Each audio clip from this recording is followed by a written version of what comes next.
আজ হলদিয়ায় কর্মী সভা করলেন রাজ্যের বিরোধী দলনেতা শুভেন্দু অধিকারী। কয়েকদিন আগেই হলদিয়ার বিধায়ক তথা তমলুক সাংগঠনিক জেলা সভাপতি পদে ছিলেন তাপসী মণ্ডল। কয়েকদিন আগেই তৃণমূলে যোগদান করেন হলদিয়ার ওই বিধায়ক তাপসী মণ্ডল। তারপরে জরুরি ভিত্তিতে ওই বিজেপুর সাংগঠনিক নেতৃত্বদের নিয়ে কর্মী সভা।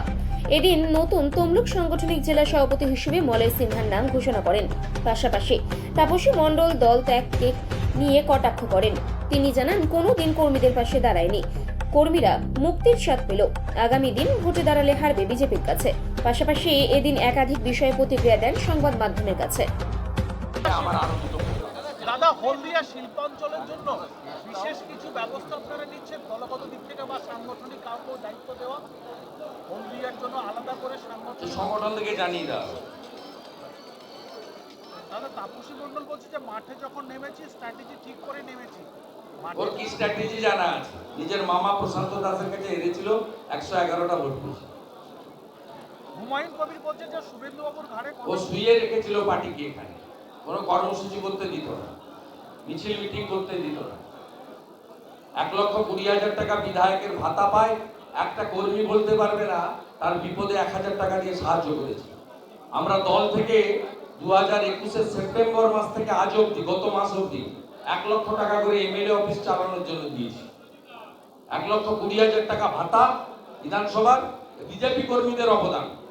আরো 1 লক্ষ টাকা করে পার্টি থেকে তাকে সাহায্য করা হয়েছে এমএলএ অফিস চালানোর জন্য। একটা কর্মী বলতে পারবে না 100 টাকা দিয়ে সাহায্য করেছে। আপনাদের বলতে হবে না, আমি সব জানি ভাই। আমি অত্যন্ত খুশি হয়েছি। আমার যে কোনো একজন এসসি বুথ সভাপতি দাঁড়ালে এসসি জিতবে, কোনো নেতা ধরার দরকার নেই, বলে দিলাম। দাদা, হুমায়ুন কবির বলছে যে শুভেন্দু বাবুর ঘাড়ে কটা মুসলিম বিধায়করা নন, বরং ভয় ভূত চেপেছে দিদির জোয়ারে গা ভেসে যাওয়ার জন্য ধুলে মুছে সাফ হয়ে। ওর কথার উত্তর দেবো না, এটা উন্মাদ, হাফম্যাট, পাগল। কালকে তোর সামনে দিয়ে গেছে, আবার 18 তারিখে বিধানসভা যাবো, 17 তারিখ পশ্চিমবঙ্গের বাইরে থাকবো, 18 তারিখে যাব, 19 তারিখে যাব। ওর যদি পিতৃ পরিচয় সঠিক থাকে আমাকে ছুঁয়ে দেখতে বলবে।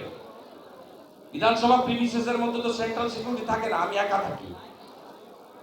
আমি বললাম যে আমার একটা কেশাগ্র, একটা লোম ছুঁয়ে দেখতে বলবেন। ও যদি পিতৃ পরিচয় সঠিক থাকে, বলে দিলাম একটু, আমাকে ভয় দেখাতে পারবেন না। সিপিএম এর সূর্য মধ্যগমনে আমি লক্ষণ সেটকে হারিয়েছি। লক্ষণ সেট ছোটখাটো লিডার ছিলেন না। মমতা ব্যানার্জি ঘোষিত মুখ্যমন্ত্রী, দাঁড় করিয়ে হারিয়েছি, আবার ভবানীপুরেও হারাবো। বলছেন শুভেন্দু বাবু এমন ছিলেন না, এমন একটা দলে যোগদান করেছেন এইসব বলছেন। বলছেন শুভেন্দু বাবু এমন মানসিকতা ছিলেন না। অনেক অবৈধ সম্পত্তি করেছে তো ভয় পাচ্ছে, ব্যালেন্স করে কথা বলছে।